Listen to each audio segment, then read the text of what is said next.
আছে তো এটা তো বাড়া থেকে আনতে হবে। ভাই অস্ত্র কিনা এইগুলি কিনতে তো একটা নর্মাল প্রসেস, এটা সারা জন্মই কিনা হচ্ছে, এটা সব সময় কিনা হচ্ছে। ও তিনটা বাহিনীর পোশাকে ওই ড্রেস তিনটা আছে চলে গেছে। আমরা ওই পুলিশের পোশাকটা সরি আমাদের দেখানো দরকার ছিল, ওরা মানে চলে গেছে গা, মানে দেখাইতে পারলে ভালো হইতো। আমরা বলছিলাম ওই একটু আনা যাবে না, এই ওই ড্রেসটা আনা যাবে না, তিনজন বলা হয়েছিল তিনজন থাকার জন্য। হ্যাঁ ফাইনাল যেটা হয়েছে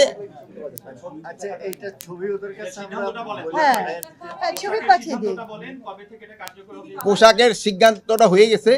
আমরা বিজিবির জন্য একটা ড্রেস দিয়েছি, সরি বিজিবি না, এই পুলিশের জন্য, র্যাবের জন্য এবং আনসারের জন্য তিনটা সিলেক্ট করা হয়েছে। আচ্ছা কালারগুলো বললে না তুমি ঠিক ধরতে পারবে না, কিন্তু দেখলে ভালো হবে।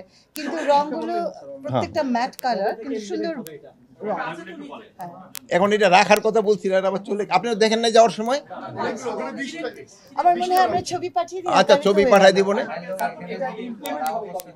ভাই, এটা ইমপ্লিমেন্ট হবে তো আস্তে আস্তে, একসাথে তো সবাইরে পড়া যাবে না, যেহেতু এই জিনিসগুলি যে সময় ধরেন আস্তে আস্তে একটা যে সময় হয় আস্তে আস্তে ইমপ্লিমেন্ট করতে হয়। যেমন ধরেন আপনাকে যে সময় বলছি ভিতরে আসেন, সব কি একসাথে ঢুকতে পারছেন? আস্তে আস্তে ঢুকতেন না, এরকম একটু আস্তে আস্তে ইমপ্লিমেন্ট হবে।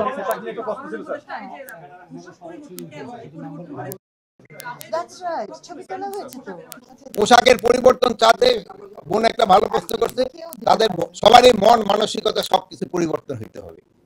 পোশাকের সাথে সাথে সবকিছু মন মানসিকতা সবকিছুরই পরিবর্তন দেয়। আমি বারবার একটা বলি, আপনারা কিন্তু একটা ক্ষেত্রে হলো সবচেয়ে বেশি জোর দেবেন, এই হলো দুর্নীতি। আপনারা যদি দেশ থেকে দুর্নীতিটা রোধ করতে পারেন, অনেক সমস্যারই সমাধান হয়ে যাবে। না এটা বড় ধরনের টাকার সংকলন হবে না, ওই নর্মাল ড্রেস রেশমি হতে থাকছে না, এই আস্তে আস্তে এইভাবে আমরা করে দিব যেন বড় ধরনের টাকার সমস্যাটা না হয়। সংস্কার কমিশনের রিপোর্টটা এখন আমার হাতে এসে পৌঁছানো, সেখানে ডিসকাস করছে ইতিমধ্যে আপনার মন্ত্রণালয় থেকে অলরেডি দেওয়া হয়েছে, আমরা পেয়েছি। হ্যাঁ তো সেখানে অনেকগুলো সুপারিশ আছে যে পুলিশের আচরণগত পরিবর্তন, পুলিশের জনবান্ধব করা, পুলিশকে যেই ধরনের পুলিশ আগের যে সরকারের যে সমস্ত হিসেবে কাজ করে, আমরা চাচ্ছি পুলিশের জনবান্ধব এবং সরকারের কাছ থেকে যে ডিফারেন্স করে একটা কমিশনের অধীনে চালানো। এই সুপারিশ বাস্তবায়নের ক্ষেত্রে আপনাদের অগ্রগতি বা আপনাদের চিন্তা ভাবনা কি?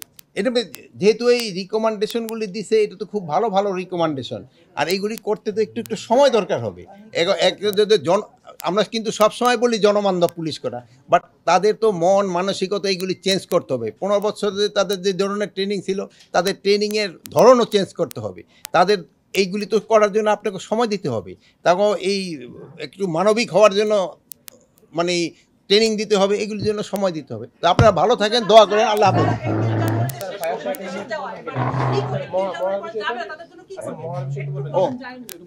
ওই মহড়াটা এখন করবেন না, আমরা আজকে আবার একটু ফায়ার, আপনারা একটু নিচে চলে দেন, যেহেতু আমরা আবার ফায়ারের একটা মহড়াও করবো।